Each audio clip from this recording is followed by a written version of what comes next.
კითხვა მინდა დავაზუსტო, უშინაც გქონდა ეს კითხვა თქვენთან მიმართებაში. ჩვენ შემოგვაქვს ახალი რეგულაციები, რომელიც უყურებდება უცხო ქვეყნის მოქალაქეებს და რომელთაც ექნებათ უფლება მოითხოვონ ვადაზე ადრე გათავისუფლება, რაც შეიძლება დაკმაყოფილდეს და მათ შორის ქვეყნიდან გაძევებაც მოყვეს ამ ყველაფერს, თუმცა მინდა კითხვა დავაკონკრეტო. უკრაინის მოქალაქე მიხეილ სააკაშვილთან დაკავშირებით, რომელსაც უმძიმესი დანაშაულებები აქვს ჩადენილი ჩვენი ქვეყნის და ჩვენი ხალხის წინაშე, თქვენ იცით, რომ ეს არის ჩავდებული, მათ შორის არაერთ საქმეზე, მათ შორის უკვე უკრაინის მოქალაქემაც დაარღვია საქართველოს კანონმდებლობა და 2021 წელს უკანონოდ შემოვიდა ჩვენს ქვეყანაში, მასზე მიუხედავად იმისა, რომ უკვე არსებობს მსჯავრე გარკვეულ საქმეებზე, მაგრამ ასევე არსებობს ბრალი და გრძელდება საქმეები მასთან მიმართებაში კონკრეტულად ამ კანონის მიღებიდან, რადგან მას ზოგიერთ საქმეზე ჯერ კიდევ მსჯავრე არ აქვს მიყენებული, გავრცელდება თუ არა აღნიშნული კანონპროექტი, იმისათვის რომ საქართველოს საზოგადოებამ კარგად იცოდეს, რომ ამ კანონპროექტის მიღების მიღმა არანაირი პოლიტიკური ინსინუაციები და სივრცე იმისათვის, რომ აქვს კანონი ვინმეს კონკრეტულად მიხეილ სააკაშვილისთვის ან მისი შესაძლო გათავისუფლებისთვის არ ღებულობს არავინ და მათ შორის საქართველოს პარლამენტი ამ კითხვაზე რომ უფრო კონკრეტული პასუხი გაგვცეთ. მადლობა.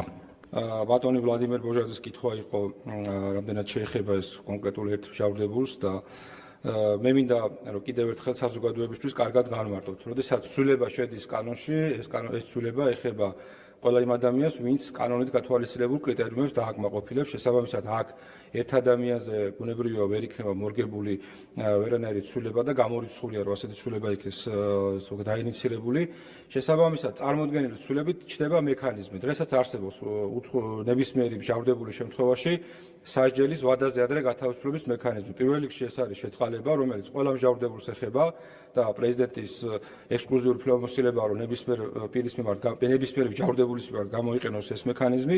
ამის შემდგომ არსებობს ვადაზე ადრე გათავისუფლების მექანიზმი და არსებობს დარჩენილი სასჯელის უფრო მსუბუქი სახის სასჯელით შეცვლის მექანიზმი. ესეც გამოიყენება ნებისმიერი მსჯავრდებულის მიმართ და თუკი ისინი აკმაყოფილებენ კრიტერიუმებს. მათ შორის არსებობს უვადო თავისუფლება აღკვეთილი მსჯავრდებულის ვადაზე ადრე გათავისუფლების ან უფრო მსუბუქი სახის სასჯელით შეცვლის მექანიზმით, იქ დამატებითი კრიტერიუმებია გათვალისწინებული.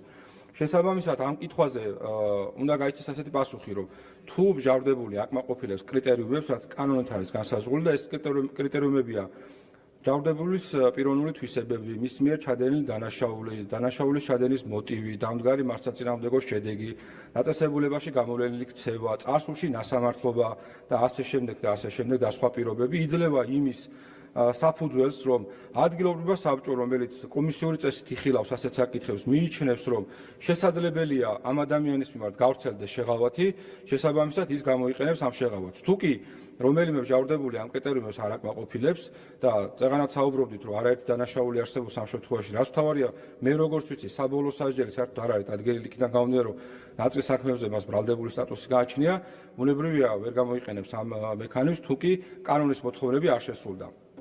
ასე რომ ჩვენ წარმოდგენილი საკანონმდებლო ცვლილებათა პაკეტით შევქმნით მექანიზმი იმ მსჯავრდებულებისთვის, იმ უცხოელი მსჯავრდებულებისთვის, ვინც დააკმაყოფილებენ კანონით გათვალისწინებულ მოთხოვნებს. გარდა ამისა, მნიშვნელოვანია ის, რომ უცხოელი მსჯავრდებულის შემთხვევაში სავალდებულო არ არის განცხადებით მიმართვა საბჭოსთვის. აქ ავტომატურად, როგორც კი დადგინდება საბოლოო სასჯელი და მოიხდის უცხოელი მსჯავრდებული კანონით გათვალისწინებულ ვადას, ავტომატურ რეჟიმში მოხდება ყველა მსჯავრდებულის საკითხის განხილვა.